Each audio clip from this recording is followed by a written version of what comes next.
Let me ask you something. When was the last time you actually heard Big E's voice on your TV? Not a throwback clip, not a promo package, not a quick cameo at some anniversary show. I mean, really heard him. Raw, electric, unfiltered, doing what Big E does better than almost anyone alive in professional wrestling.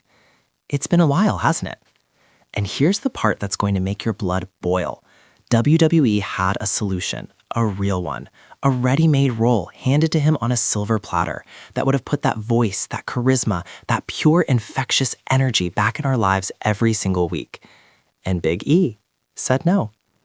Today on WrestleScope, we're going inside the story that the IWC is buzzing about, breaking down what actually happened, why Big E turned down a full-time commentary position in WWE, what it tells us about where he's at physically and mentally, and, most importantly, what this means for the future of one of the most beloved figures in modern wrestling.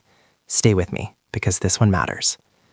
Before we get into the rejection, let's zoom out, because if you're new here, or if you've somehow forgotten who Big E is, we need to set the table.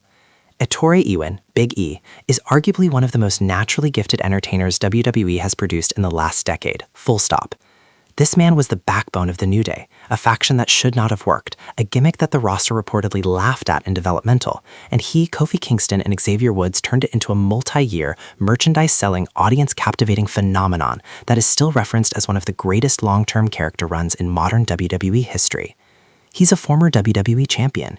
He held that title during one of the most chaotic, turbulent periods in recent memory, the pandemic era, and still managed to make every moment feel larger than life. The man can wrestle, the man can talk, and the man has a voice, literally, that sounds like it was engineered in a lab specifically to hold the attention of 20,000 people. And then, March 2022, a broken neck at a house show during a tag match, a freak accident, the kind that ends careers, the kind that steals everything. Big E has been away from in-ring competition ever since, and the prognosis? Complicated, uncertain, the kind of injury where the doctors are measured in their language, and the athlete is left to wrestle, no pun intended, with a reality that nobody wants to say out loud. So when WWE reportedly came to him with a full-time commentary opportunity, a way to keep him on television, keep him engaged, keep him relevant, you'd think it would be a no-brainer, right? Right? Here's what's been reported, and here's where I'm going to give you the nuance that most people covering this story are missing. According to multiple sources within the wrestling community, Big E was indeed presented with the option of transitioning into a full-time commentary role with WWE. This wasn't some vague rumor whispered in the back of a convention hall. This was a genuine, structured conversation about his future within the company. And he turned it down. Now, before you start typing in the comments that Big E is ungrateful or that he should just be happy to have a role or whatever hot take your brain just generated, let me stop you right there, because the why is everything here. Big E has not given up on wrestling. Read that again. He has not accepted that his in-ring career is finished. He still holds on to the possibility, however slim, however cautiously, that there is a path back. And here's the critical piece that most coverage glosses over. Accepting a full-time commentary position would in all likelihood close that door permanently. Think about it from his perspective. The moment you become the commentary guy, you are no longer the guy the audience is waiting to see return. You become furniture. Bloated furniture, sure, but furniture. The emotional investment fans have in your comeback dissolves the second you are a permanent fixture behind a desk. Big E understands this, and that's not him being difficult, that's him being smart. And here's the angle I don't think enough people are talking about, what I'm calling the commentary trap. WWE has a complicated history with how it uses injured or transitioning talent behind the commentary table, and the pattern, when you look at it honestly, is not always pretty. How many times have we seen a beloved performer, someone the audience wants to see compete, get slotted into a commentary or managerial role, and then gradually, slowly, quietly, fade away? The urgency on their return dissolves the second they're a fixture behind a desk. Big E understands this, and that's not him being difficult, that's him being smart. And here's the angle I don't think enough people are talking about, what I'm calling the commentary trap. WWE has a complicated history with how it uses injured or transitioning talent behind the commentary table, and the pattern, when you look at it honestly, is not always pretty. How many times have we seen a beloved performer, someone the audience wants to see compete, get slotted into a commentary or managerial role, and then gradually, slowly, quietly, fade away? The urgency around the return dissolves the second they're a fixture behind a desk. Big E understands this, and that's not him being difficult, that's him being smart. And here's the angle I don't think enough people are talking about, what I'm calling the commentary trap.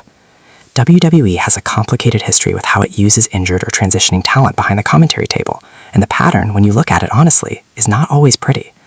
How many times have we seen a beloved performer, someone the audience wants to see compete, get slotted into a commentary or managerial role, and then gradually, slowly, quietly fade away?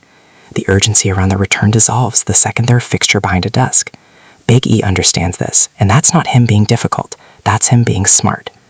And here's the angle I don't think enough people are talking about, what I'm calling the commentary trap. WWE has a complicated history with how it uses injured or transitioning talent behind the commentary table, and the pattern, when you look at it honestly, is not always pretty.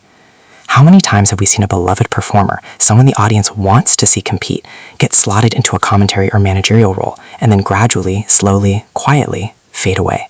The urgency around their return disappears. The segments built around them become fewer and further between, and then one day you realize you haven't thought about them in 6 months. That's the trap. And Big E, a man who is sharper than his goofball TV persona ever let on, knows it exists. He's watched it happen to others. He doesn't want it to happen to him. Now, here's where it gets really interesting, and this is the part I want you to genuinely sit with for a second. What does it say about WWE's current commentary landscape that they were actively recruiting Big E for a full-time role? That's not a slight against the current team.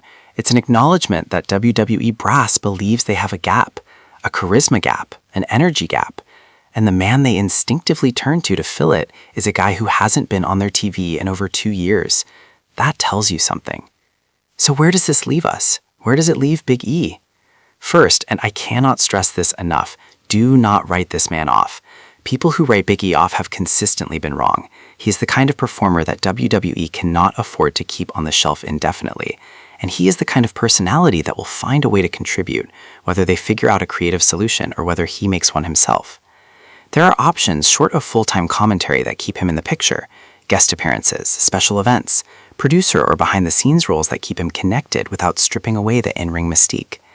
The New Day, despite its current turbulent kayfabe state, still holds enormous brand equity, and wherever Big E sits even at or adjacent to it, there is a story to tell.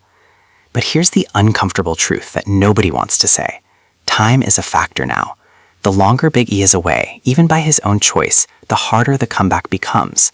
Not physically necessarily, but narratively. The WWE landscape moves at a brutal pace. Audiences are fickle, not because they're bad fans, but because they're given so much content that the shelf life of anticipation shrinks every year. If Big E is going to return in any capacity that matters, that truly matters, the window isn't infinite. And we, as fans, should want that window to open. We should be loud about it. We should be vocal about the fact that one of the most complete entertainers WWE has developed in the modern era deserves more than a slow fade into obscurity. Big E rejecting a full-time commentary role is not the end of the story. If anything, it might be the most hopeful chapter yet, because it means he still believes his story isn't finished. And you know what? Neither do I. The question isn't whether Big E has more to give. He absolutely does. The question is whether WWE and the wrestling community will create the space for him to give it on his terms. That's what I want to hear from you today. Do you think Big E made the right call turning down commentary? Do you think there's still a realistic path back to the ring? Or do you think that clock has already run out and he should have taken the seat? Drop your thoughts in the comments right now. I read every single one of them, and I promise you the ones that come in today, the ones on this video, always spark the best debates on this channel. If this video made you think, if it made you feel something, if you're about to go screenshot this and send it to your wrestling group chat, then do us a favor, hit that like button. It costs you nothing and it means everything to an independent wrestling channel trying to cut through the noise. And if you are not subscribed to WrestleScope yet, what are you actually doing? We are here every single week breaking down the stories that matter, the angles that the mainstream won't touch, and the hard truths that the industry doesn't always want said out loud. Hit subscribe, turn on notifications, and we'll see you in the next one. This is WrestleScope, and we're not done yet.